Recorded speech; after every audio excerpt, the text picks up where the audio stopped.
আসসালামু আলাইকুম বন্ধুরা, দেখেন বৃষ্টিতে আমার চুলা একদম ভেঙে গেছিল।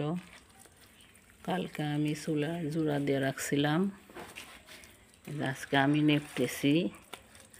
চুলা একদম ভেঙে কেমন হয়ে গেছিল, বৃষ্টির পানিতে গলে গেছিল, কেমন যেন হয়ে গেছিল, কেমন দেখা যায়।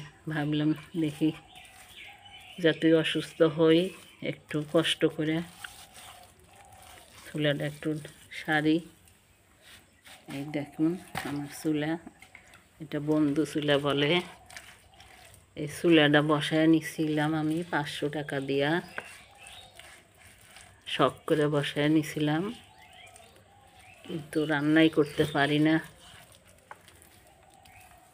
করি নাই। লাড়কিও কিনা লাগে, সবই কিনা, তাই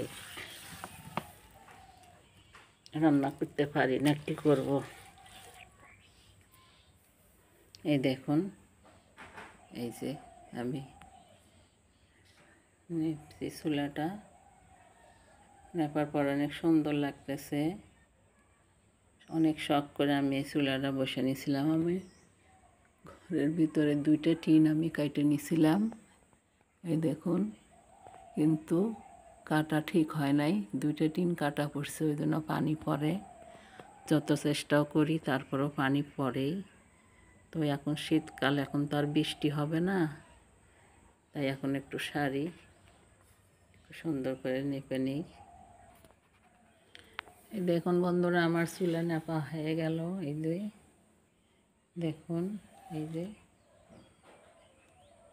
চুলা নেপলাম। এই দেখেন, পাইপে যদি কালি জমে তাহলে এই যে উপর থেকে পরিষ্কার করলে এই দিক দিয়ে পাইপের ভিতরকার কালি হাত দিয়ে বের করে, আর এই দিক দিয়ে তো রান্না করে লাড়কি দেয়, আর নিচে দিয়ে ছাই পরে, আর এই যে এই দিক দিয়ে ছাই বার করতে হয়।